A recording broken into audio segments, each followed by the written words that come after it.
This episode is dedicated to Suely Caldas Schubert.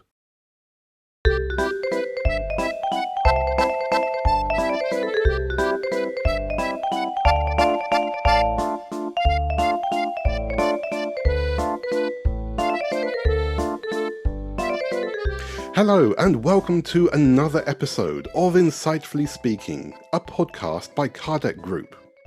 I'm Adam Osborne and I'm joined once again by my co-hosts Annie Sinclair and Humberto Schubert, as we, along with two special guests, will be looking at recent events, news and other interesting things as we look at the world from a Spiritist perspective. On this episode, our guests are Tania Stevanin from Sheffield and Florencio Anton from Brazil. Today we're going to be looking at some recent news as well as the life of Suely Caldas Schubert, news reports about spirits and communications with the dead, as well as talking about mediumship and what it means to be a medium. We will also be looking at your question for what does Spiritism say about? And as always, we will have a moment of reflection with Annie. But first, let's say hello to my co-hosts. Annie and Humberto, how have you been? Hi, Adam, and hello to everybody who's listening.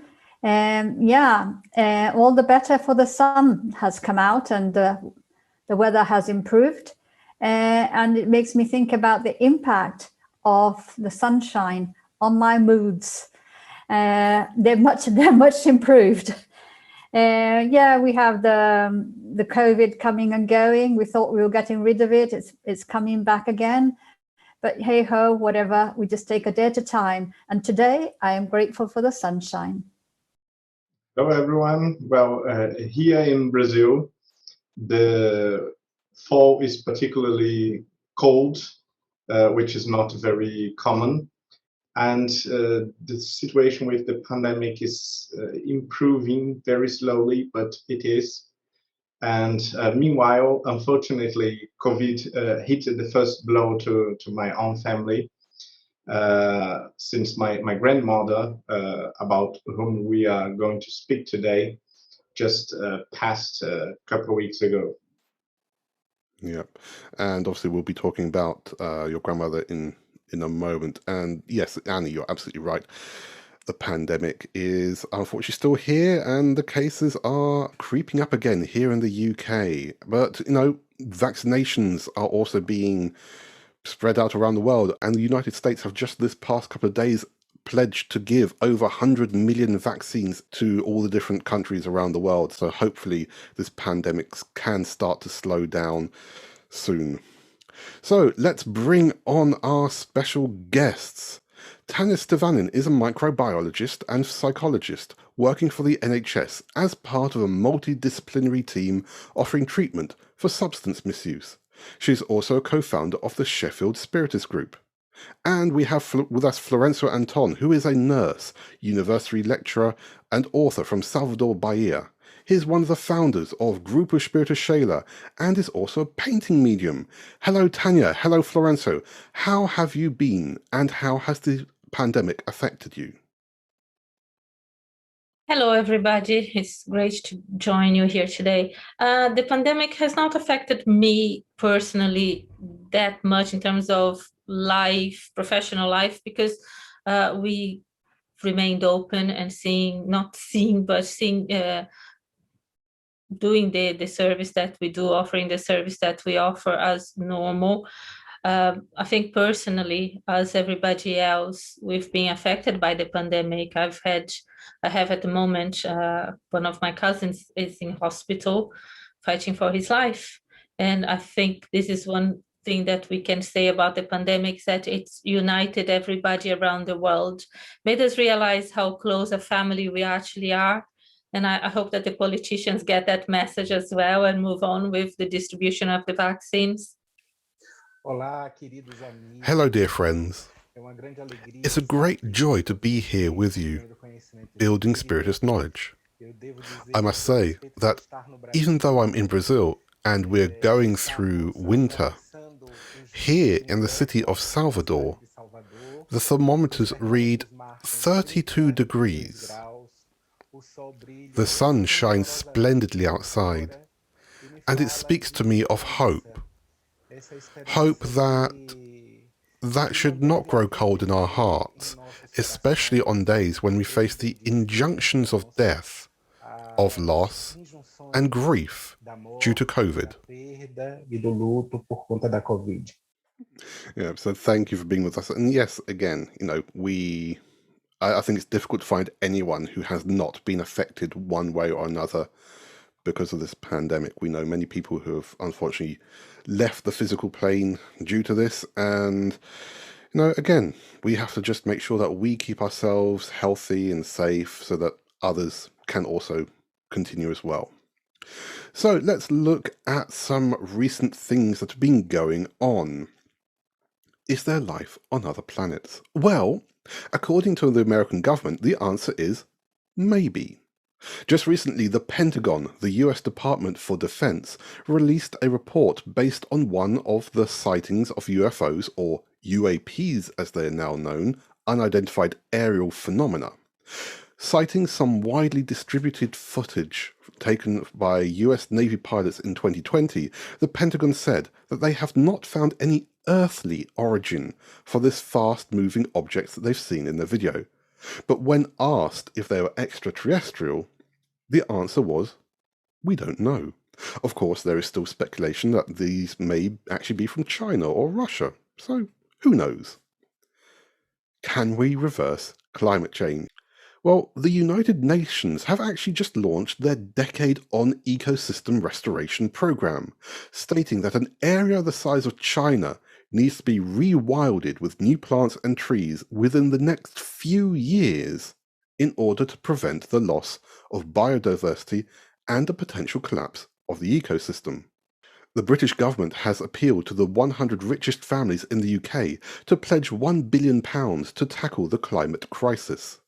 And His Royal Highness the Prince of Wales, Prince Charles, has launched the Queen's Green Canopy campaign, inviting everyone, no matter where they are on the planet, to plant at least one tree over the next year to celebrate Her Majesty the Queen's Platinum Jubilee. So that, combined with the campaign to mow your lawn much less, are great initiatives that we can take up to take part in helping to keep our planet healthy. Spooky things have been going on and have been reported in the British newspapers. Well, to be honest, British papers love to talk about ghosts and paranormal activity, including during the 1850s and 1860s, where there were various news articles, letters, and discussions about spiritualist activities, and even news from France related to a certain Allan Kardec. More recently, British artist Tracey Emin reported that while in hospital recovering from cancer-related surgery, she saw dead people coming out of the wall and surrounding her bed. Emin says that she believes in the invisible world, and her belief in other dimensions is a scientific but not religious belief. Emin has also stated that when visiting the underground archives of the Edvard Munch Museum in Oslo, a hat belonging to the painter of The Scream moved, and a heavy steel door was slammed shut, both activities being attributed to the spirit of Munch himself. And the next Indiana Jones film will apparently be filmed at Bamburgh Castle in Northumberland, here in the UK, which is said to be one of Britain's most haunted locations. So obviously there is interest in aspects of life and the spirit world, and one person who has been highly respected for her work related to mediumship within the Spiritist movement has been Suely Caldas Schubert. Humberto, what can you tell us about Suely, about her work and her contributions towards Spiritism? Well, Suely was a medium since her teenage, and she quite often had contacts or visions or at least intuitions about the spiritual world. She also came from a Spiritist family since at least the very beginning of the 20th century, maybe the end of the 19th century. We are still not sure about this data, since people in the past were not used to to take careful records of everything. But she was quite proud about this past, about this heritage or this tradition of involvement with Spiritism in her family. And she started as a medium, but around her 50s, which is relatively late in her life, she started writing. And she eventually became a very acknowledged and respected author in the field of Spiritism, particularly regarding mediumship, which was, we could say, her speciality or something of the sort. Because of that, because of her literary career, she eventually also became a sort of small celebrity in the Spiritist movement, and she had to attend to a huge number of conferences, events, and meetings, which she did quite happily, always with a very strong sense of duty of being working for the advance of knowledge about this natural phenomena of mediumship. Yeah, and exactly that word, natural phenomena. So thank you for sharing those details, Humberto. Well, the main focus of what we are talking about today is mediumship. And no, it is an important part of Spiritism. In fact, without the spirit activities of the 1840s and the 1850s, there is a chance that French educator Hippolyte Léon Denisard Rivail would not have had the opportunity to scientifically investigate mediumship activity, and therefore may not have created the Spirit's Book or the Medium's Book, two of the various publications that he produced under the pseudonym Allan Kardec, who is better known as. Understanding about reincarnation, life after death, and the existence and activity of spirits is core to Spiritism, as it helps us to better understand ourselves, the importance of charity, and the importance of taking care of ourselves and taking steps to improve ourselves. And the Medium's Book itself is the main reference to understanding what mediumship is, how it can or should be conducted, and the benefits too. So my first question today is, as there is interest in ghost hunting, news stories about spirit manifestations, a rise in popular psychic readings, as well as interest in UFO, astrology, tarot, etc., why do you think that many people are curious about spirit communications and mediumship, but do not want to investigate it further and study it? I would start by saying that each and every person is a medium to some extent, at least. So it is well known that in all religions and spiritual traditions, we acknowledge the presence of some supposed supernatural influence in dreams and in intuitions and unnoticed extrasensorial perceptions, sometimes very subtle. But when we are talking about ostensive mediumship, it is characterized by the feeling or the conviction that some alien thoughts or feelings are present to our conscious. I just want to add a little bit there, thinking, why are people interested in this? Well, I think that the answers could be manifold, as people also have a variety of reasons why they might be interested or not, or be fearful. I know that when I was growing up, or in my particular family culture, things to do with spiritism, mediums, the occult, inverted commas, were considered to be dangerous and not touched. You must not go there. Really bad things could happen to you, although I wasn't quite sure what those bad things could be.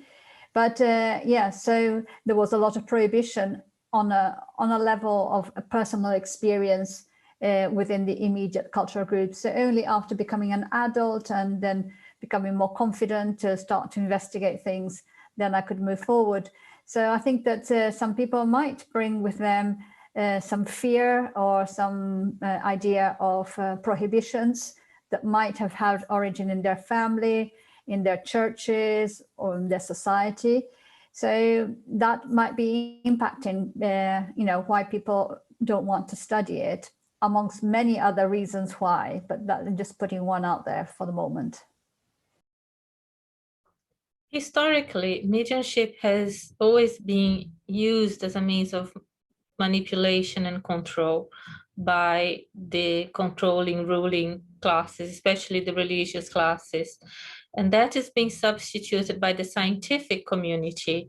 So when the religious groups decided that mediumship was not to be acknowledged in more recent times, scientists took over the role of denial and control, because basically information is knowledge, information and knowledge is power, and those who hold the power can control the world. So scientists now deny the existence of mediumship because they want to dictate what knowledge people should be believing in. So they deny the existence of mediumship. And religious groups only acknowledge mediumship as something good if it comes from their own community in the way that those who rule decide is right.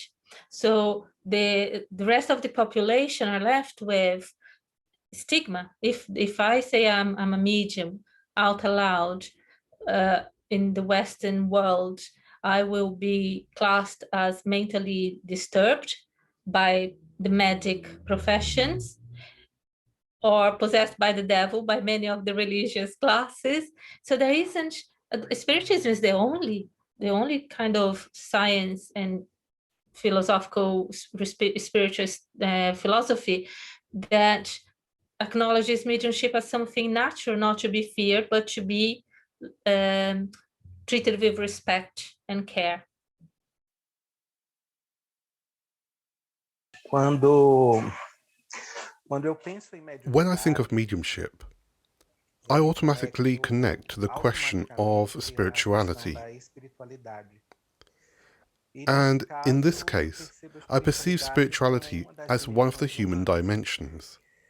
The story, and it's Dorst, a researcher who tells us in the preface of the book, Carl Gustav Jung, Writings on Spirituality and Transcendence, that spirituality has been part of humanity's path, history, for over 30,000 years.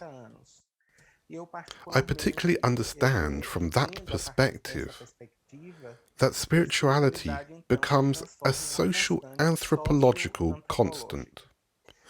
Based on recent studies, we could even say that spirituality is part of this set of innate ideas of the human being, which naturally causes it to arouse a curiosity around this theme. It is well known, therefore, that the mediumistic faculty or mediumistic practice and the phenomena arising from it, in a certain way, calls our attention to the immortality of the soul, to the spiritual dimension of the human being, which involves a series of other variables, a series of other factors. Perhaps this is why we have this immense curiosity to confirm, through the observation of mediumistic phenomena, what we already have as an innate idea, that we are in fact immortal, and that we can reveal this immortality from the spirit plane through mediumistic phenomena. Yeah, absolutely. And we obviously do see mediumship as being this innate natural phenomena that everyone has the ability to understand and work with if they study about it. So the first question we have today for What Does Spiritism Say About is, the question we have here is, how do I know if I or someone else is a medium? I'll throw in my 2 pennies to start.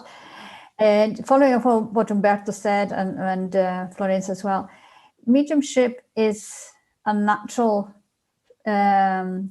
quality that we all have to some degree.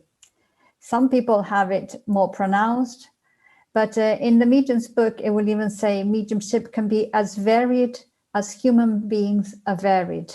So when we try to classify things, it's an attempt to help us develop our knowledge, but it's about putting things in boxes that don't always fit. So how do I know? Is there a little sign on your forehead saying M for medium? Don't think so. So mediumship can present in many different ways. There could be people, and I know some people who have ostensive phenomena happening around them that calls their attention, that interferes with their daily activities, and you can't ignore it. But for the majority of people, it might be quite subtle, and it might take some time to actually realize that that's what it is. But at the end of the day, the thinking about mediumship, it's not to say it's like a badge to distinguish you, to make you a celebrity or somebody, but it's just something normal. Actually, I would say that if you come with ostensive mediumship, or if mediumship is quite pronounced, that I would say that that is in your incarnation, not by chance, but by careful planning, because it helps us. If we don't pay attention living in the material world, we can become all consumed and believe in this material paradigm and forget that we are in fact spirit, that we come from the spiritual world, that we return to the spiritual world, and that we are just here on an episode of learning. So to help us, to remind us who we are, where we're coming from and where we are going, mediumship is a blessed instrument, because it just reminds us so that we don't get confused by this material world that we end up believing in. Well, mediumship is just a technical name or an attempt of coining a scientific term for the intermediation between this and the spiritual world.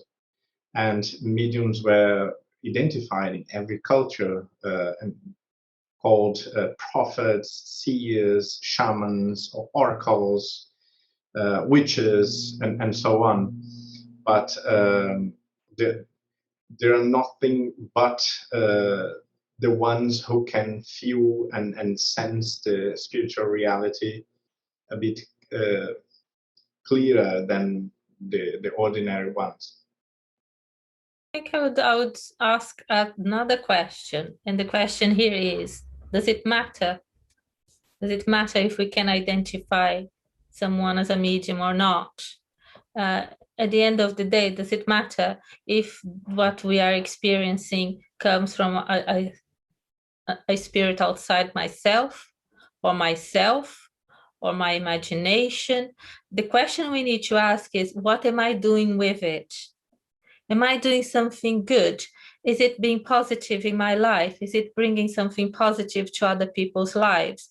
If the answer to those questions is yes, if it's not creating disturbances, if it's not creating illness, if it's not creating problems in my relationships, my health, or others, then does it matter? Do I have to label myself or someone else as medium or something else, rather than just a person? As you said, mediumship is as varied and diverse as humans, and we are all unique.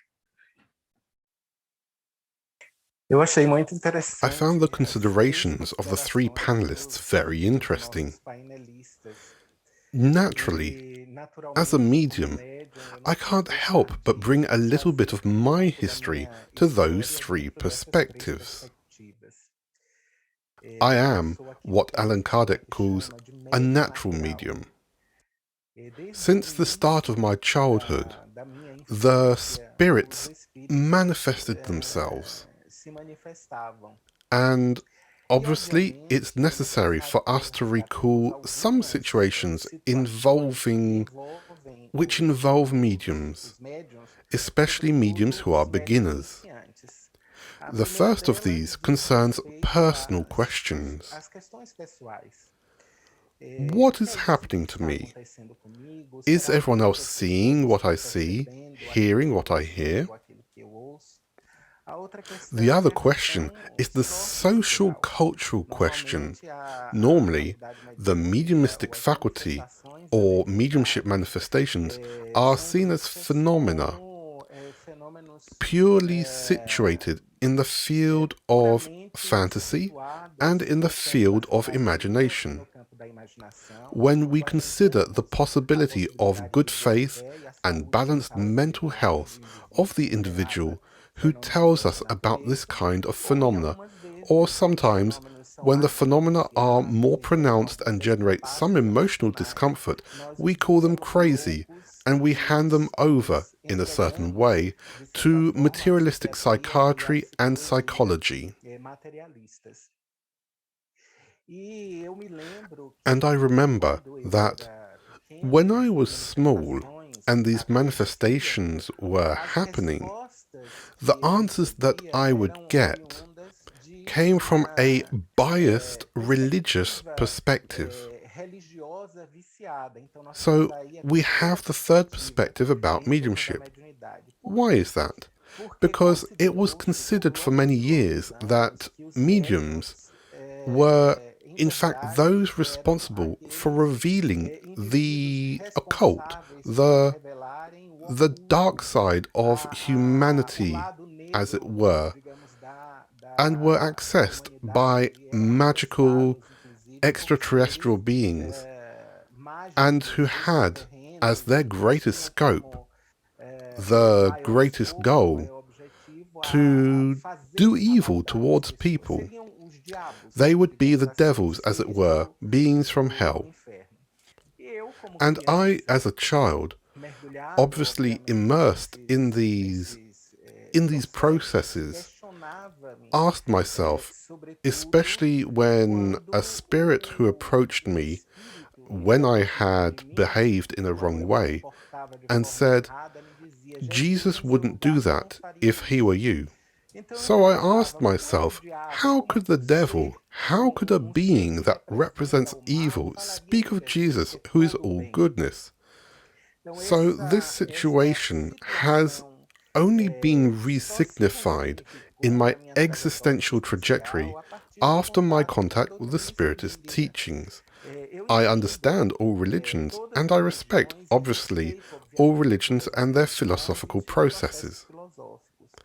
But I can't help saying that Spiritism, in its combination of scientific, philosophical, and religious or moral, is a combination of excellence with regard to its rationality, with respect to its clarity, to explain these phenomena that I was carrying. So I began to understand myself more clearly, to understand that what was happening to me was a natural process, that the beings who manifested themselves through me, through clairvoyance, clairaudience, were not magical or fantastical beings, or demons, but rather human beings without a body and who took advantage of a process of hyperexpansion, of sensitivity, to be able to say, look, we are here. So Spiritism, in its philosophical, scientific, and religious aspects, taught me to effectively face mediumship as an extraordinary manifestation of the spiritual dimension of the human being, and therefore natural, and as a natural element reverberating in all aspects of human experience. What you said, Flores, is really important because it's about stigma. And this is the problem with mediumship a lot of the times. It's not the mediumship itself. It's not the medium. It's not even the spirits, the needy spirits that latch onto those mediums to ask for help or because they don't know any better. It's the stigma of feeling isolated, because if you tell people, even if family, that I'm seeing people, I'm hearing people that are not there, they tell you it's your imagination, forget about it, you grow out of it, or they take you to a doctor that will try to fill you up with medication to block those things, or to a priest that will try to exorcise them away from you. And this is all to do with ignorance. It's not mediumship that's bad. It's our ignorance of it, of how natural it is, how amazing it can be. And if we can support, if we can guide and support our loved ones, our fellow members in society, when they present with more ostensive mediumship, and allow them to feel normal, to express it in a normal, healthy way, we wouldn't have half the problems we have with obsession or mental health disorders that we have in the world.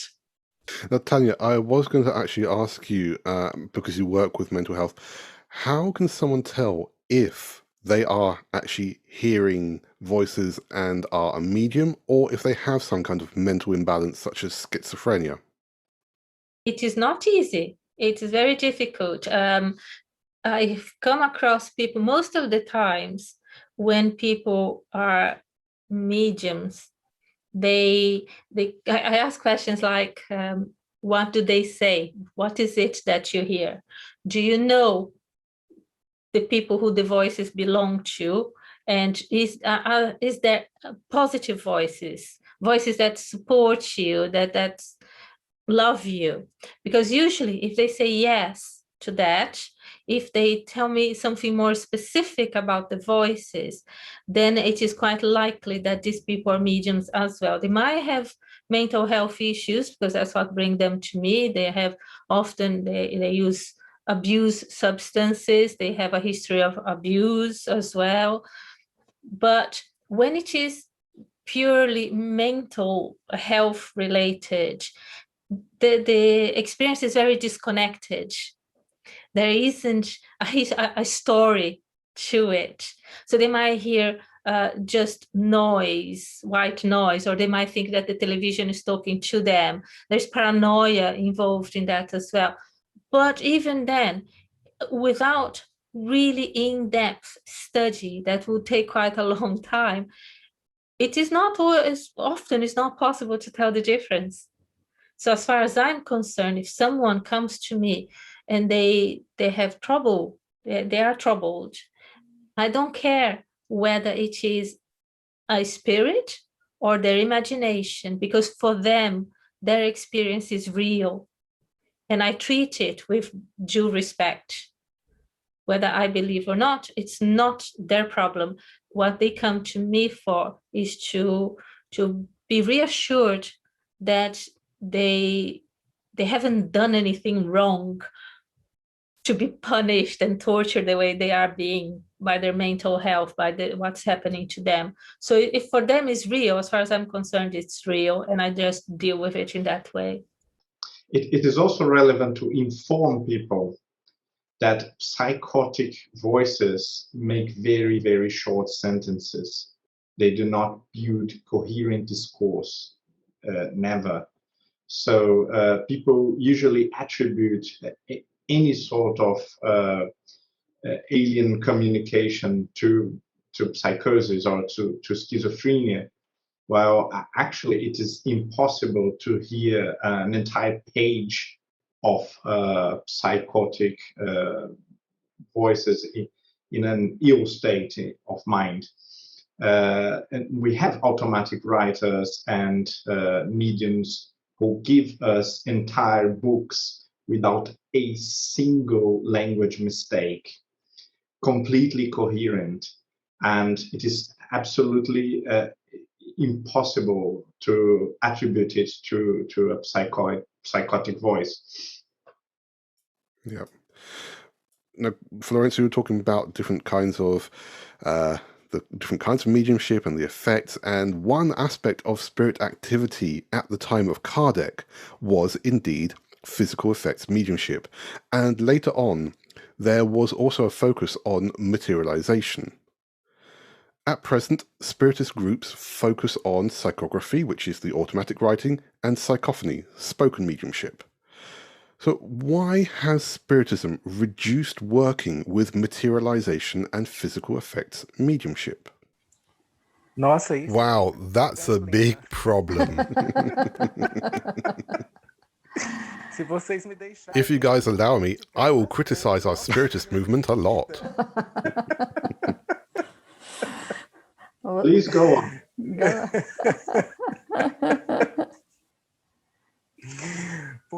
Because obviously, I'm going to take the place of the medium, right? Look, I think it's for a number of reasons. We tend to, throughout our life, throughout our experiences, to create some beliefs. And those beliefs, in a way, become truths, provisional truths that end up determining our way of doing things in this world. And one of the provisional truths, and I say provisional truths in inverted commas, that prevails within our Spiritist movement is that the time of the phenomenon is over. And this, in my perspective, is a great mistake.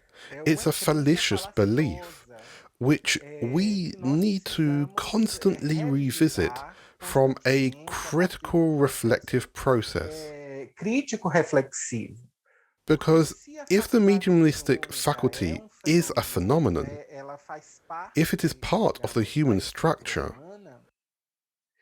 the phenomena arising from it will obviously continue for as long as humanity exists, obviously improving over time according to psychological, historical circumstances with evolution of the organism of the medium. In my modest opinion, our Spiritist movement has turned more towards strengthening the theoretical perspective of Spiritism, which obviously we should recognize has a lot of value. And therefore, it has distanced itself a bit from the experience of mediumistic possibilities, reducing these possibilities to the phenomena of psychophony and psychography, which are phenomena, from my point of view, that are much easier to be obtained. And this way, and perhaps also because of the influence of personal opinions of certain spirits who communicated through influential mediums in our country, in Brazil, the Spiritist movement saw fit to distance itself from activities, more widespread activities in regard to experimental matters, because phenomena of physical effects, including materialization and noises, are more pronounced phenomena that require, in a certain way, special care, so to speak. They are phenomena which are more complex, that require a lot of investment of time, of study, and of course, because of this, we have, in a way, distanced ourselves. But this does not mean to say that these phenomena have disappeared from the spiritualist settings around the world. They might not be cultivated in the Spiritist movement because of all these processes we've mentioned, but in spiritualist centers, these phenomena are cultivated and have produced very interesting effects and can bring to us Spiritists who have specialized ourselves recently in theory, significant contributions of learning. To give us an idea, Anglo-Saxon spiritualist Europe has offered us mediums who are very powerful in terms of materialization effects. I myself have taken part in mediumistic activities with a Swedish psychic here in the city of Salvador, in Brazil, in the northeast of our country, where, for example, our dear Arnaldo Rocha, May's husband, who is discarnate, produced a phenomenon of direct voice that was extremely significant within this experimentation. Just to note that the medium is Swedish and doesn't speak Portuguese. And we heard clearly through the trumpet Arnaldo Rocha's voice echoing everywhere and talking directly with a friend he knew in life who was present at this meeting. A fact that for us consolidated at that instant through this experiment the certainty of the immortality of the soul, the certainty of the communicability of spirits. It's obvious that for those who have already theoretically matured, these certainties are not necessary. However, as a pedagogue, as an educator, I notice that experimentation consolidates the theory. So here is my sincere criticism about the Spiritist movement, in the sense that we should go back, return to the origin, because experimentation, it confirms the theory and expands the learning about theory. An experiment not just for the sake of curiosity, an experiment to get the most out of the phenomenon that it can offer us in terms of learning about life. And this concerns the consolidation of hope, of consolation, of certainty in the future, among other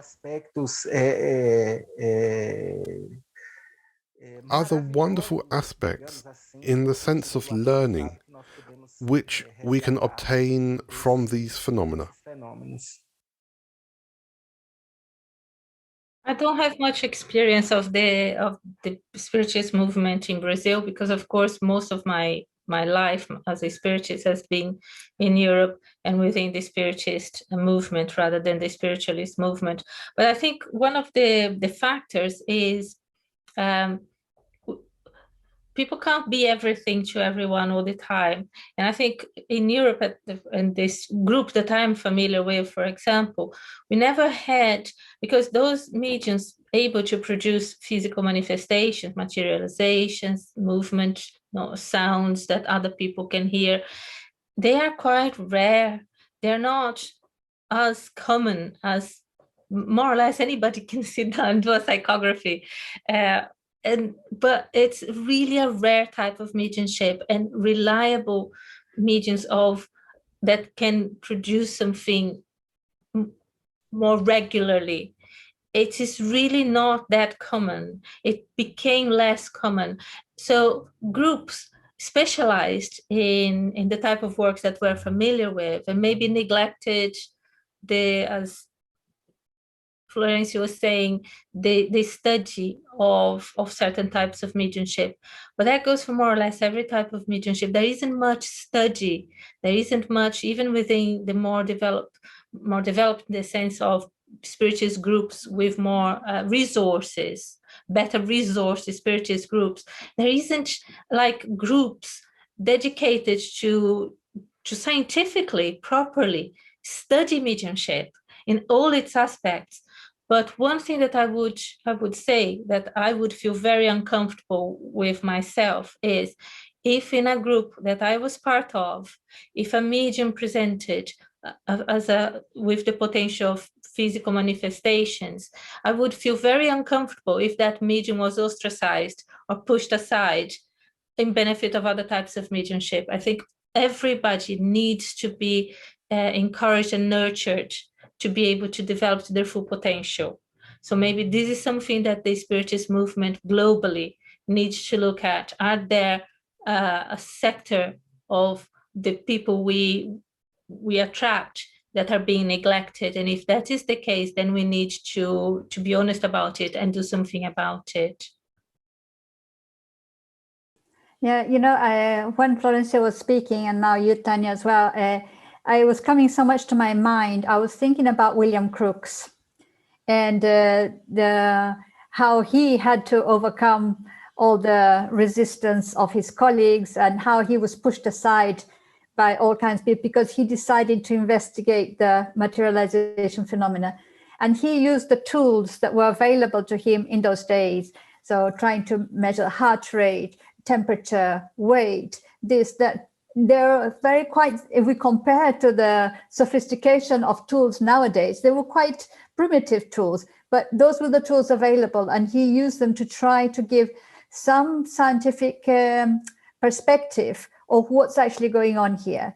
And I think that, I mean, I think there is a little bit of work going on, but I think there is a field that could really expand. But you would have to have, like, say, scientists who are brave, who are not afraid to be controversial, to go against the flow, and in terms of investigating, because, yeah, we have some information, but there is so much more to understand about how this, the ectoplasm, or, you know, how we expand our perispirit, what exactly is happening on a molecular level, or all this kind of sort of biological side to the mediumship, as well as the sort of in-between and a spiritual side. And I think it will come, but I think it's kind of got lost on the way for whatever reasons. And yeah, and it's what Florencio was saying, so interesting, because I heard those exact words from a spiritualist gentleman in a spiritualist church.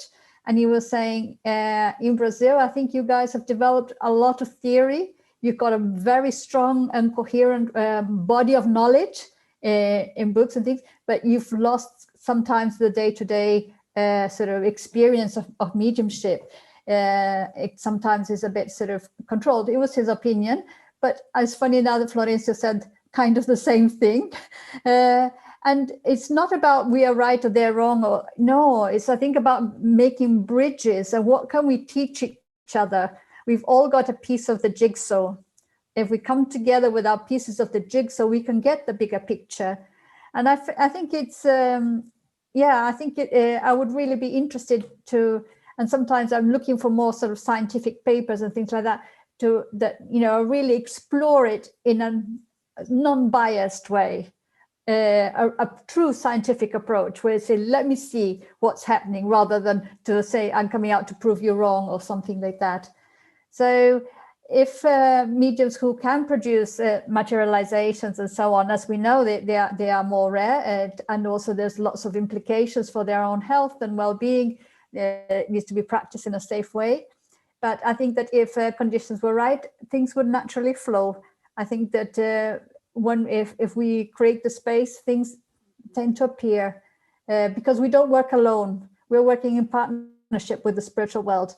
And while we're here now in awakened state, we have only a small perception of what the bigger plan is. And if we start talking about something, it's most likely not our idea. It's most likely being inspired from the other side, saying, come on, guys, let's have a look at this, maybe. It is interesting that you mentioned William Crookes, and because he was one of the greatest scientific minds of the 19th century. And he wrote that when writing about any subject, be it chemistry, astronomy, or physics, or electricity, whatever it was, he was called a genius, a keen mind, and a brilliant intellect. But when writing about psycho research and mediumship, he was called unanimously, he was called a fool and naive and ill-minded and senile. And this remembers us that mediumship is also a cultural problem still. There are cultural barriers against it, because religious people or traditional religions suppose it to be supernatural or superstitious or spooky, while materialists believe it to be naive and superstitious too. So between materialism and orthodox religious doctrines, there is very little space, a very narrow space to critical analysis of this very vast area. And considering that we know that not everyone has always believed in the validity of mediumship, during the late Victorian era, in the early 1900s, many psychics, many mediums were found to be frauds, and they were found to be using various tricks, including silk threads, cotton wool, towels, photographs pasted onto cardboard in order to trick people. And this was quite common, considering that most mediumistic activities were conducted in dark or near dark rooms, meaning that no one would be able to easily see what was going on. And so another boom in fraudulent activity were the creation of spirit photographs, where photographers would place thin sheets of a pre-taken photo in front of the photography plates needed at the time, which would then superimpose the ghostly image onto the final photo. Now, nowadays, especially during this pandemic, there are many online psychics giving mediumistic readings and fortune-telling. In fact, the psychic industry itself, as it were, has an estimated revenue of over £100 million in the UK this past year, and an astonishing $2 billion revenue in the United States. Now, obviously, people can be skeptical when it comes to mediumship, like we've already been talking about. So what proof is there that mediumship is real and not just tricks and illusions? And what signs can we look for to see if someone is a fraudulent medium? It is rational to distrust what is not worth trusting, what does not deserve our trust. And it is actually hard to separate fraud from mediumship. If it wasn't, no one would deny mediumship or the existence of mediumship. But a good way to start is to identify profit. Whatever we see financial or social profit, we can rationally justify the possibility of fraud, because no sane person would invest many hours and energy in an activity from which he or she doesn't take any sort of profit. I think in terms of trust, that might be a good parameter. But we also know that there are many genuine mediums, good, strong mediums, who in Europe, for example, use their mediumship as their main profession. This is something that Spiritism strongly discourages people to do. But going back to the science bit, every time I come across, I haven't had time recently to read some of the more recent articles, but in the past, every time I came across a research on psychic phenomena, what I found as a researcher myself, as someone who designed experiments to answer academic scientific questions, what I found was that the design of their experiments was not to determine objectively whether mediumship was a fact or not, but to prove that their misconceptions was correct. So they designed the experiment specifically to misprove something they didn't believe in, rather than objectively asking a question and designing an experiment that was reliable in terms of answering that question, whether it was an answer they liked or not. And I think this is the main problem from a scientific perspective. We need people with an open mind that ask the right questions and design the right appropriate experiments to determine, and that needs to come. As a microbiologist, I knew that I had to create the right conditions for the microorganisms I was going to study to do their job. So I could then determine whether the hypothesis I was trying to study was correct, incorrect, or there was something else there that I needed to look into further. We need to do the same for mediumship. We need to provide the right environment for testing mediumship. And we now, as Anna said, we had so much more technology to be able to do that. And some people are doing that, but they're doing that through the back door. They're studying neurology, they're studying mindfulness, they're studying the thought, and they're getting closer and closer to mediumship. But we need to come to this with an open mind. And the other point I want to make is we cannot expect to convince everybody. There are so many people that still think that the earth is flat, that we are at the center of the universe, the DNA molecule is a hoax. So we cannot expect to persuade everybody, but we might be able to persuade the majority of people. Yeah, you know, it's interesting because I once read some words from Arthur Conan Doyle as he was duped by those photographs of the fairies. And he said he so much wanted to believe that he just believed without sort of having a critical approach. And because sometimes we can go the other way and believe in things just because so much we want it to be true that we forget to put the filter. The spirits always say, and I like it, they say, call things what you like, as long as you're agreed on what you're talking about. And if you test everything, if it doesn't make sense, put it in the side, put it in the drawer and look at it later on. The good spirits, they don't mind us testing things.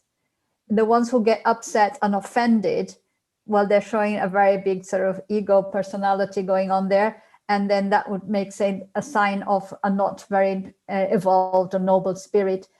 So we have to find our way. I think that sometimes people want magical solutions. They want somebody to tell their fortune. I want my fortune told. I want people to tell me I'm going to win the lottery so I can stop working. But it's a fantasy. It's magical thinking. So as long as I am aware that this is a fantasy and it's magical thinking, then that's okay. But if I put that then and I invest all my time and effort into trying to find that way to improve my life, then that can become complicated. So I'm okay to talk to mediums. I've been to many different types of mediumship meetings, and I've had really interesting experiences in spiritualist churches where people are given communications, and sometimes they've given communications that I haven't asked for, and they've been spot on, and the person hasn't really understood what they were talking about, but I understood everything because it had a context for me. Likewise, people sometimes have said things that I don't get it, I don't understand it, and that's fine, because it might be that I'm just being blind, or it might be that that's a trick and it's not for real. So I think that what are you looking for in mediumship is always a question. The medium is not going to solve your life. The medium is not going to bring the answer to all your questions, but a medium can facilitate some consolation, sometimes a message from a loved one, confirmation that life goes on, that there is life after death, things like that. And sometimes, that can be really valuable, but it's not because you paid for it that you're going to necessarily get it. And I think that in part, with no disrespect to our colleagues who do charge, I think that's where part of the difficulty of charging for something over which you don't have control. Say, if I go and I say, I'd like to speak to my deceased father, he might not be available, he might not come through. So how can she charge me for something that might not happen? It's complicated. And I think it puts undue pressure. It's a hard way of earning a living. But yeah, everybody, I think I give freedom to people to do as they choose. But I wouldn't choose it for myself, because I think that I need to have of a steady income, if you like, something that I can rely on. A mediumship, it depends on the others to come through. And if they don't come through, what then? So it is something that we are still, learning and working. So I think you need to always approach it with an open mind. with a critical sort of approach, not being gullible and believing everything just because a spirit says it or a medium says it, but saying, well, does this make sense? Does this seem reasonable? How does this contribute, to my life, to my well-being at this point? And thinking about it in those terms, I think is useful for me. I found your question very interesting and pertinent, Adam. And it led me to reflect on Allan Kardec in chapter 27, which says, in the Medium's book, which talks about contradictions and mystifications. And I was wondering, or trying to analyze, the current context in which this industry, as it were, of mediumship is being constituted. And something interesting that strikes me is that we need to separate mediumistic phenomenon from purely psychic phenomena or anemic phenomena, which are normally the phenomena which we find that we encounter, for example, within this context of psychic readings. Generally, society, at least a good portion of society which believes in the immortality of the soul, is still steeped in thoughts that psychology would call magical thoughts around the contact with spirits, mediumistic communications, which are usually seen by these individuals as a means of revelation for their personal issues. So, when they seek psychics or mediums, they go much more in an attempt to get answers to practical questions of material life, rather than for the pure, simple, honest, and beautiful experience of mediumship, which will reveal the immortality of the soul in a pure, simple, and aesthetically extraordinary way. However, we need to bring some considerations, and we do so on the basis of what Allan Kardec presents to us in the Medium's book. The fact that a medium receives payment for the practice of their faculty does not mean that exclusively and categorically we should put them in the same frame of fraudulent individuals. As I said before, I had contact with several Anglo-Saxon mediums and Anglo-Saxon mediumship, spiritualistic mediumship. In a general way, it is paid mediumship, but in spite of being paid mediumship, in my capacity as a spiritist and as a researcher, I was fully convinced of the sincerity, of the honesty that was presented to me based on the observation of the phenomena that these mediums showed us. So here's what Kardec says, and obviously we need to develop a kind of hermeneutical thinking so that we don't pigeonhole all the individuals who receive payment for their mediumistic faculty on the account of fraudulent and, let's say, ill-intentioned individuals, because this is not always the case. It is possible to find in individuals, in paid mediums, sincere individuals who are developing their faculties in this way because they are unaware of other forms of mediumistic practice. For example, because they do not know the Spiritist proposal, which offers us the possibility of mediumistic practice for free, so that we can ennoble ourselves morally, so to speak, and conquer other spaces of spiritual experience. So Kardec, in item 311, and it's important that we touch on this subject because often we Spiritists are very biased and prejudiced against mediums who receive payment.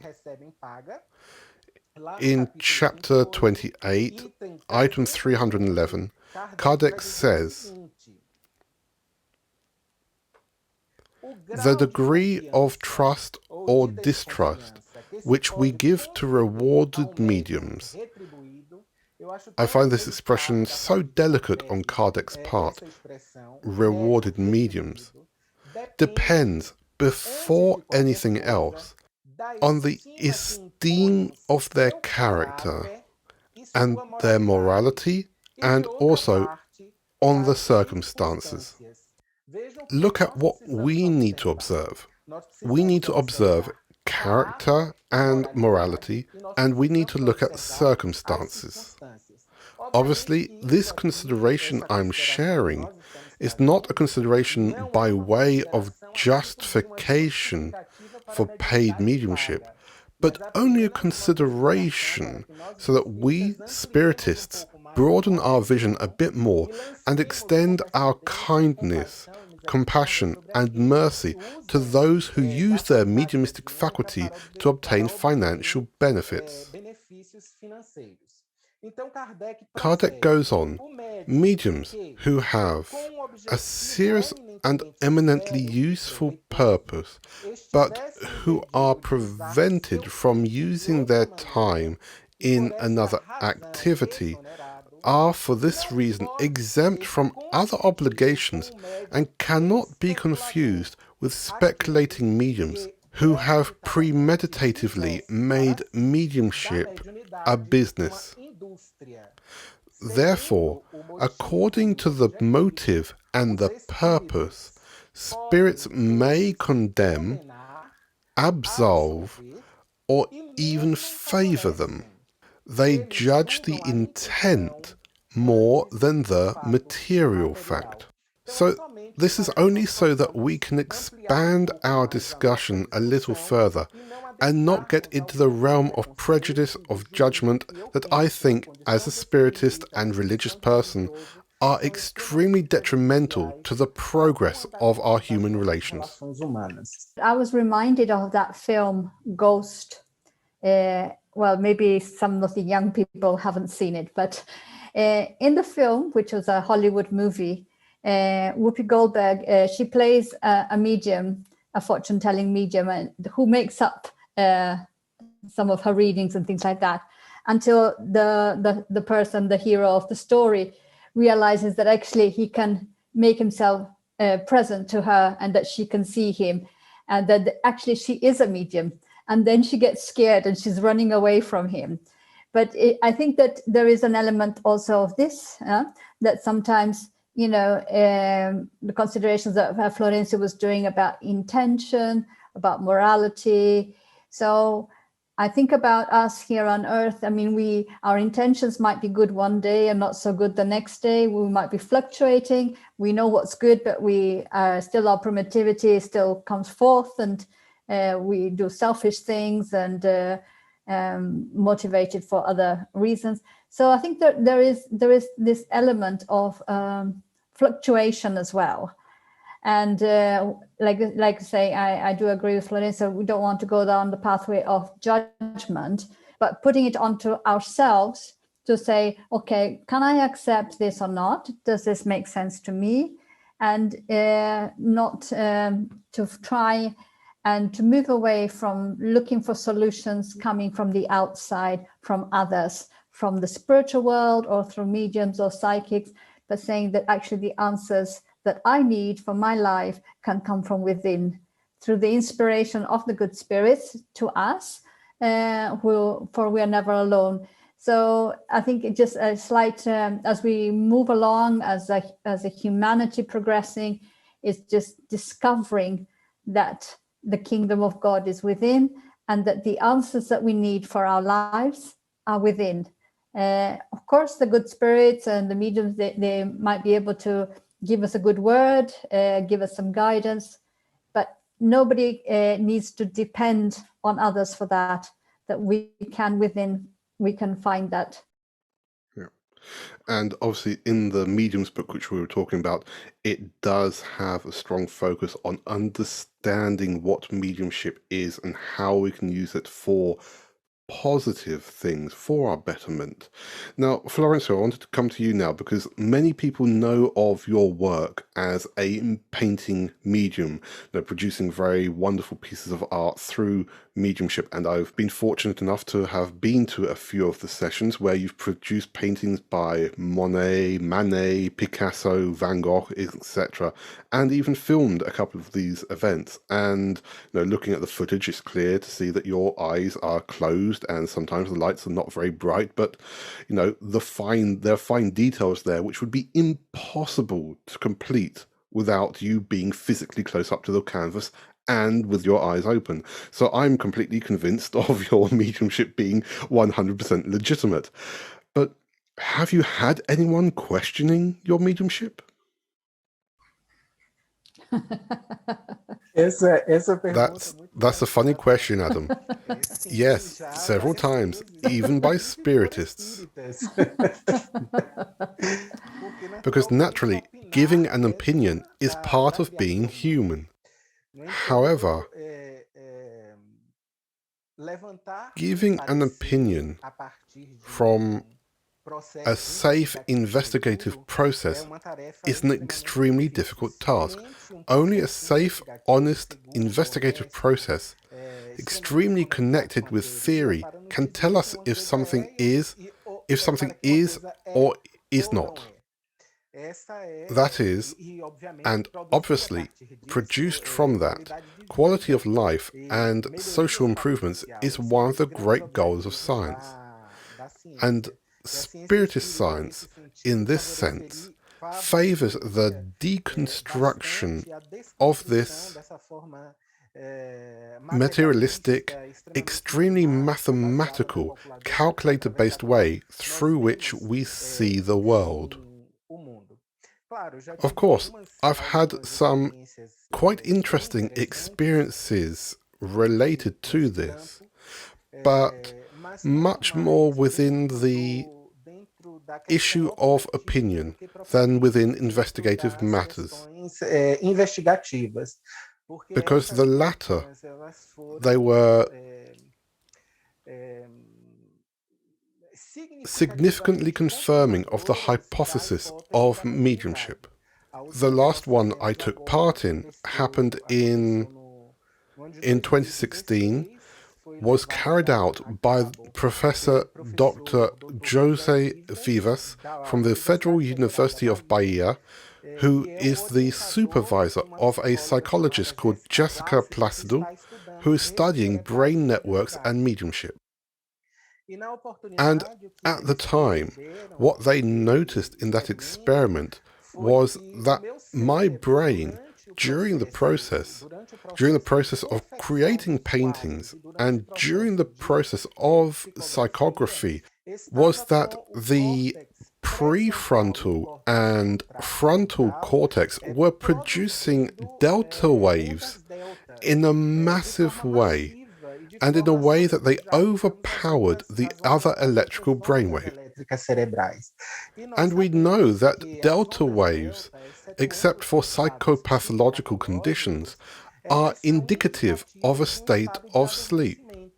So how is it that this individual was asleep and in his prefrontal and frontal cortex, which are responsible for the higher psychological processes, how could this individual be asleep and paint two pictures at the same time and write with coherence, even writing something which indicated some parts of the research project that needed to be improved without the medium being aware.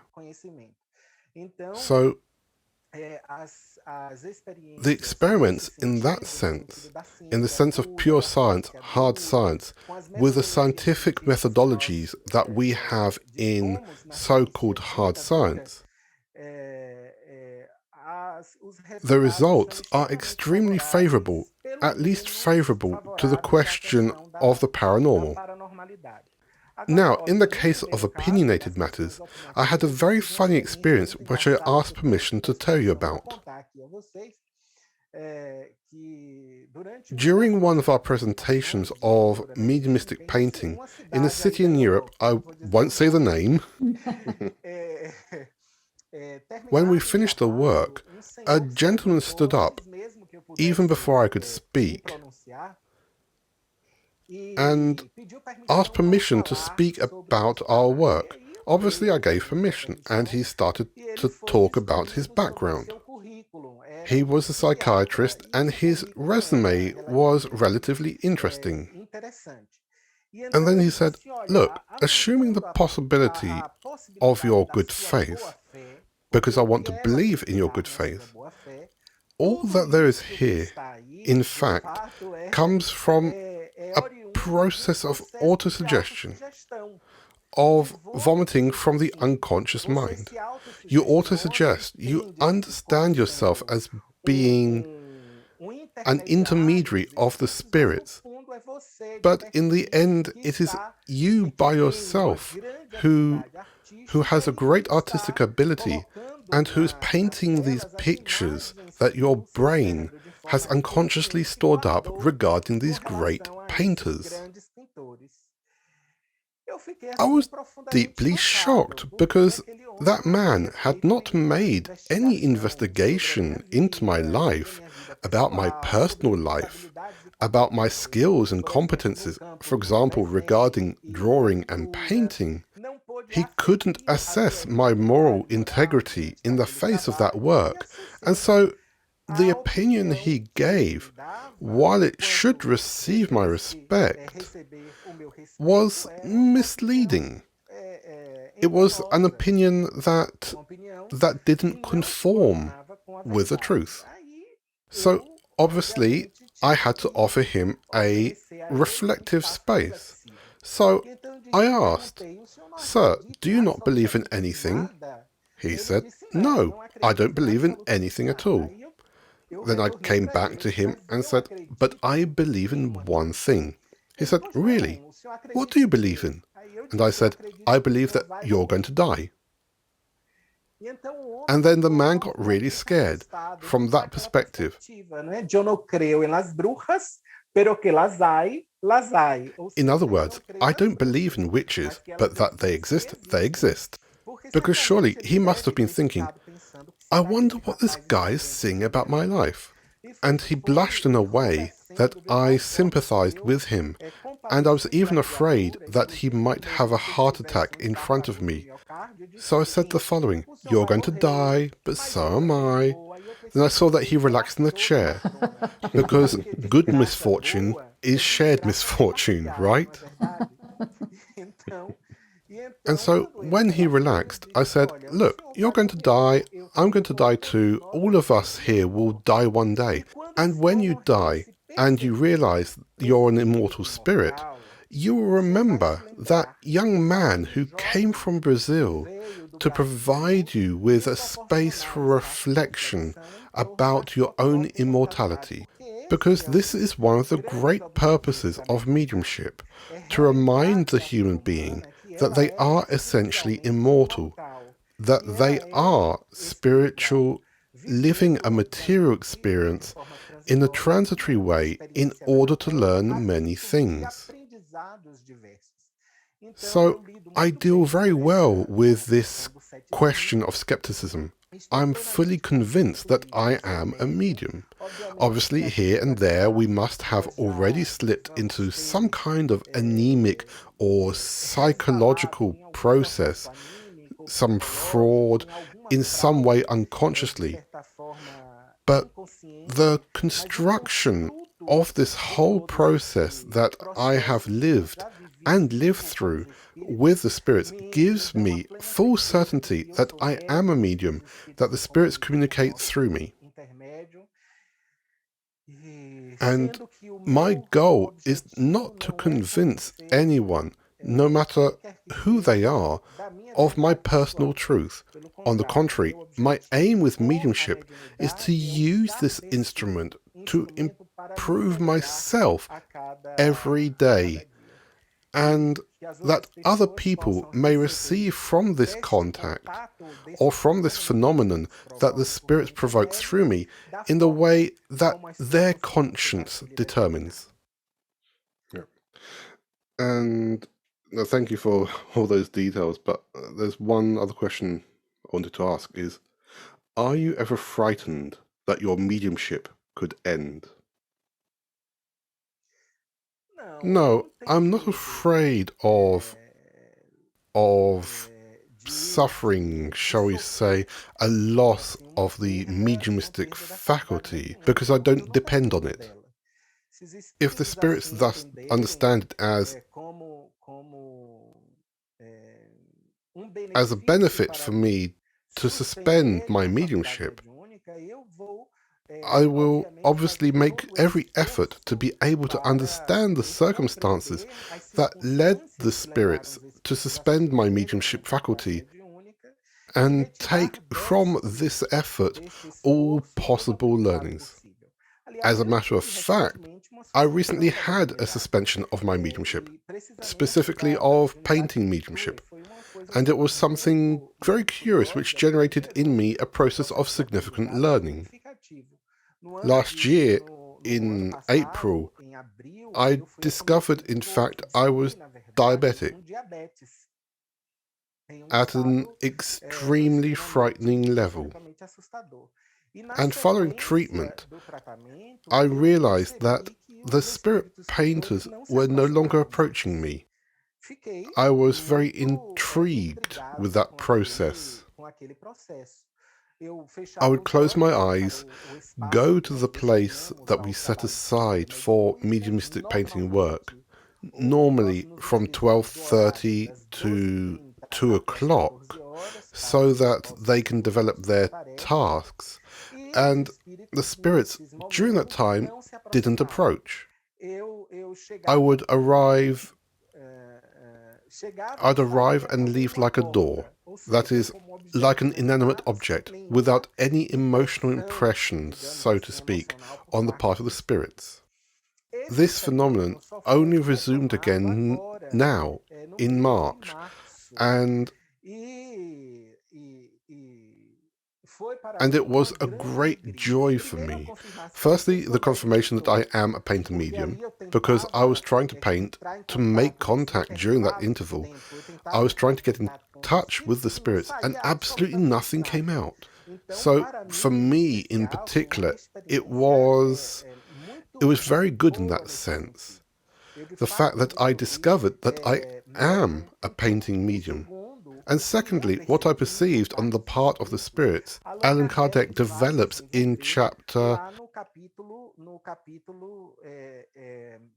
the chapter where he studies in the Medium's book the loss and suspension of mediumship. So what I noticed is that the suspension of my mediumship at that moment was due more to an organic issue. The spirits were sparing my organism from greater impacts in the psychic sense, which could even aggravate my state of illness. And so they spared me during that time so that I could recover my health and work later on with more tranquility. So, Adam, I have no fear of losing my mediumistic faculty because I don't depend on it to live. I would just say that it would be a pity because I really, as a medium, I adore feeling the presence of the spirits. This confirms my immortality, the immortality of the soul, The closeness of the spirits gives me the certainty that beyond biological death, dear loved ones are waiting for us. And I can't wait to get there on the other side, to be able to embrace my mother, Sydney, Sheila, Dr. Yvonne Costa, without the limits of the body. Yeah, but you need to stay here at least for a little bit longer, please. Well, we've obviously talked a bit about the Medium's book already today, and this is an iconic work which explains about mediumship. And obviously nowadays there are many different books talking about mediumship, as well as lectures, YouTube videos, which all say that it is part of nature, like we talked about before. Plus there are obviously many spiritualistic groups that have mediumship circles where anyone can attend at any time without having done anything before. And so that brings us to the next question for what does Spiritism say about? The question we have here is, if mediumship is a natural gift, why does Spiritism recommend studying it? Can't we just practice it? I think we have to educate it for the same reason we should educate any other talent or faculty of our soul. We have artistic inclinations or talents or intelligence, capacities that can eventually be improved by education. Education is the way we give proper form to our dispositions, capacities, and inclinations. So nothing that can be improved and tamed and educated should remain wild, brute, and uneducated. I'm going to answer with a question. If music is a natural talent, why should we study it? When that is answered, then they can reverse that to mediumship, and it's more or less the same. It doesn't mean that because something is natural, that it can't be bettered, that not everybody comes with the same talent, and we need to be able to, I think it was very interesting what Florencio was saying about his own experience when his mediumship was suspended and then returned, that it proved to himself even that he is that a medium that receives paintings from spirits. But we study everything. Imagine what history would be like if everybody just said, we don't need to study the facts, we're just going to make up our own version of history. And everybody has a different version of history. There are certain things about mediumship that's scientific, that needs to be studied. There are certain things that we can learn to protect ourselves. We can learn to be better at. That's why we study everything. Yeah, and I would say, yes, adding on to that we need to understand how it works. So let's say electricity is a natural phenomenon, and we can use electricity for great things, but if we don't know how to use it, we can have an electric shock.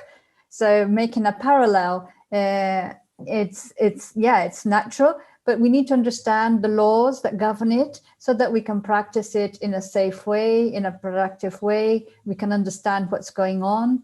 And that's why I think it's really important so that we are not gullible. We don't fall under the sort of the spell of tricking spirits and things, but we are going in with our eyes wide open, with a full understanding of what's going on. Or if we are thinking, okay, this is some areas where this is a bit tricky, how does this work? And understanding how the faculty works in us and how it develops and what can affect it.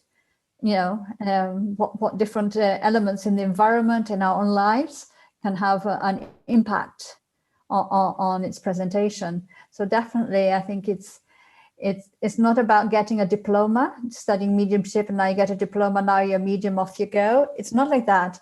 it's about really getting an understanding and working with it so that we can use it to its full potential. We've been studying what it is to be human for centuries, and we still don't know properly. So, you know, the study of DNA, the study of molecules, the study of every science is about studying what it is to be human, where we are evolving towards, and mediumship is part of it. Yeah. So perhaps now's a good time to start studying about life after death, mediumship, spirits. Who knows? Well, thank you all for those great insights. And of course, if there is anyone out there who wants to know more about mediumship and more about spiritism, feel free to contact us here at Kardec Group. You can contact us via our website, www.kardec.org.uk, via our social media channels on Instagram, Facebook or Twitter. Just search for Kardec Group, and we'll be more than happy to help. Due to the pandemic, all groups in the UK are still meeting online, and you can find details of these groups on our website as well. But if you want to study with us specifically, we have two groups with public Spiritist meetings. The Spiritist Society of Windsor and Maidenhead, which studies in English every Saturday morning, and the Spiritist Society of Bicester, which studies in Portuguese every Wednesday evening. Again, feel free to contact us here at Kardec Group if you want to find out more. And there is another activity from Kardec Group that we wanted to talk about, which is our High Five fundraising campaign. When this current pandemic started, and once we started to understand the impact, we started to see people losing their jobs, people needing to isolate, people finding that they were without the basic resources because shops were empty. We saw that it would be necessary to help others more than before. And of course, we've talked about this before, Spiritism teaches us about the need of charity. And so our thoughts went straight to the community groups we know of in Brazil and saw that they were struggling. One in particular was Grupo Espirita Scheilla, run by our friend Florencio here. Florencio, can you tell us briefly about the work your group does with the local community and why that work is important? Our institution has been around for 21 years, functioning specifically in the neighborhood of Mussurunga, which is a poor neighborhood in Salvador. It's a neighborhood that has two areas of deep misery, which we call favelas, Colinas de Mussurunga and Baixinha. We started this work with 9 children and 8 families. Today, there are 65 children and 72 families. Before the pandemic, we developed a series of social educational projects. Musical education, corporeal education, education for the development of values, among other initiatives. Today, because of the situation of the pandemic and the impossibility of converting mediumistic paintings into financial resources for the maintenance of this work, which is relatively large, we are, in the physical sense, located in an area of approximately 1,200 square meters with 3 buildings, 4 employees, 3 permanent employees, and 1 seasonal employee. Naturally, the accounts of the institution were relatively affected, for which we are very grateful for the initiatives of kind hearts who, understanding the validity of our work and the need for this work to continue, have been helping us throughout this year and a half approximately. This is something that gives me great joy, Adam and dear friends, to realize the direct intervention of the spiritual benefactors towards our needs. This is something I must tell all those listening to us. God intervenes even in material matters, provided, obviously, that this can produce goodness. There are stories in the history of various mediums of interventions of this nature, and with me, it wasn't any different. Just to give you an idea, I've mentioned this earlier, this month, for example, I had a conversation with Jesus, because my relationship with the spirits and with our master is very tranquil, very open, an extremely dialogical relationship. So I was deeply concerned about the finances of the institution this month. We had to buy food, we had 10 baby boxes that we needed to deliver, among other things. We had to pay the staff, pay the taxes of those employees, and what we had in our account would not cover all of the responsibilities of these expenses. So I talked to Jesus the day before the holiday of Corpus Christi. I entered the name Jesus into Google, clicked on images, and then a bunch of images came up. And I was looking at each one of them in order to try to enter into the affectionate presence of Christ. I then realized that at a certain moment, I was starting to rationalize, because I began to think, wow, Jesus was Palestinian. He was Jewish. And this Jesus here is very European. So when I realized that, I said, no, I won't go into these rational processes. I'm going to open my heart. So I said to him, Lord, I am your employee, and I feel that way. I feel I am an employee of Christ, a worker of Christ. If this work was built and is still going on, it's through his will.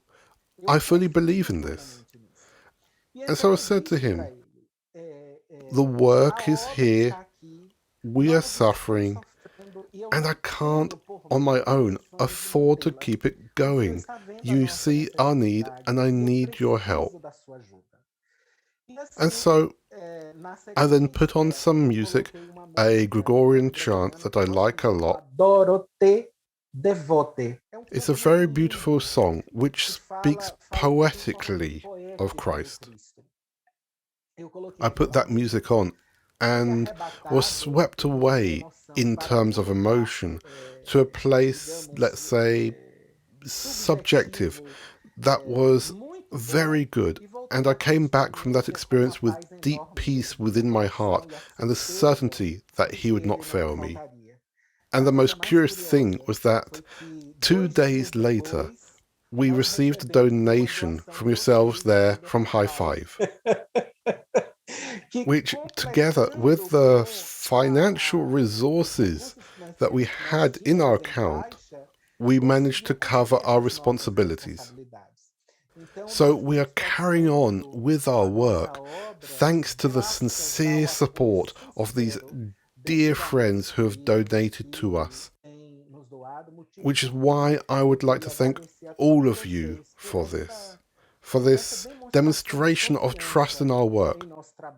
Believe me that the resources are being very well used and are truly directed to those who need them. Yep, no, and it's our pleasure to help to raise this little contribution to help you with the fantastic work that you do out there.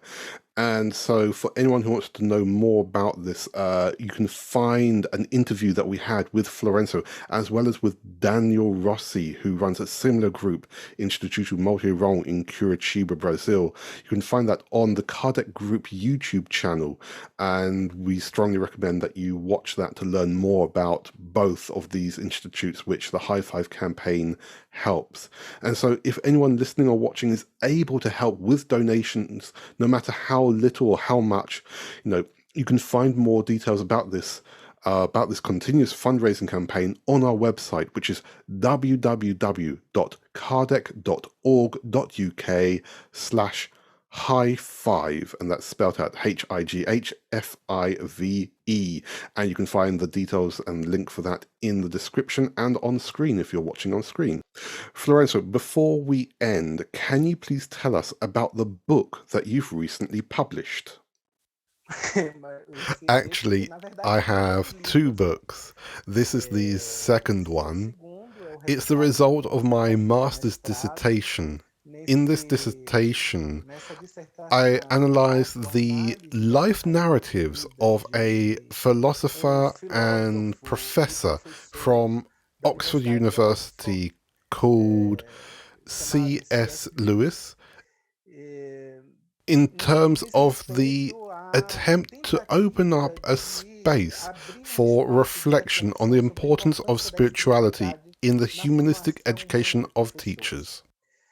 So this is basically our effort to contribute to the broadening of reflections on spirituality, its importance in the humanistic education of teachers. Because C.S. Lewis is one of those teachers, we could say, from whose humanistic education we can take the importance of the spiritual dimension. And the book is called Surprised by Joy. Joy, when we analyze it, works like this process that modern science calls intrinsic spirituality, works as a driver, as a motivator to search for what C.S. Lewis later called the absolute. And that's what we see there in the various sciences, in psychology, in nursing, for example, in medicine, in the area of social anthropology. We notice that spirituality works with this as this instrument of connection, in addition to others, obviously, this instrument that leads the individual to reconnect with something outside and above them. Obviously, we must also consider that there are other materialistic and reductive perspectives on spirituality, as shown, for example, by Comte Sponville in his book Spirituality Without God.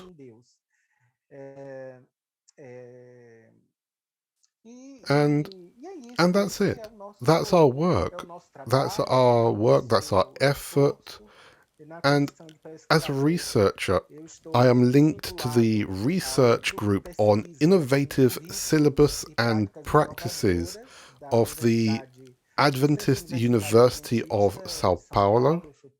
I'm a researcher there, and recently my professional work has taken place with the Academy, along with the propagation of books, along with the workshops and lectures that we give in the area of thanatology, in the area of spirituality and health, spirituality and education, and obviously in the postgraduate courses where I'm a lecturer.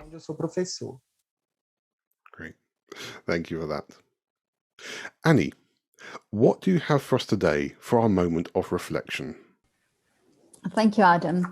I have chosen today by the Spirit Andre Luiz, through the mediumship of Francisco Candido Xavier, a little book called Christian Agenda that has little messages in it, which are of very practical application. And the message that we have today is message number 38, and it's called Do Not Ruin Your Day. And it goes like this: your irritation will not solve any problems. Your contrarieties will not alter the nature of things. Your disappointments will not do the work that only time will achieve. Your bad mood will not modify life. Your pain will not stop the sun from shining tomorrow over the good and the bad. Your sadness will not illuminate pathways. Your discouragement will not edify anyone. Your tears will not replace the sweat and effort which you ought to employ for the benefit of your own happiness. Your complaints, even if affectionately construed, will never increase others' sympathy for you by 1 ounce. Do not ruin your day. Learn from divine wisdom to forgive endlessly, so constructing and reconstructing for the infinite good. Well, friends, that is it for this episode. Please let us know your thoughts and comments, and send us your questions for What Does Spiritism Say About? You can contact us via social media on Facebook, Instagram, and Twitter. Make sure you follow us and give us a like from time to time. You can email us at insightfully@kardec.org.uk, and you can always contact us via our website www.kardec.org.uk, where you can also find out more details about our group, our meetings, as well as that very important High Five campaign that we talked about earlier. So it just leaves me now to give a big thank you to our guests, Tania Stevanin and Florencio Anton, for me to say a thank you to my co-hosts, Annie Sinclair and Humberto Schubert. My name is Adam Osborne, and I hope that you can join us once more next time for another episode of Insightfully Speaking, looking at the world from a Spiritist perspective.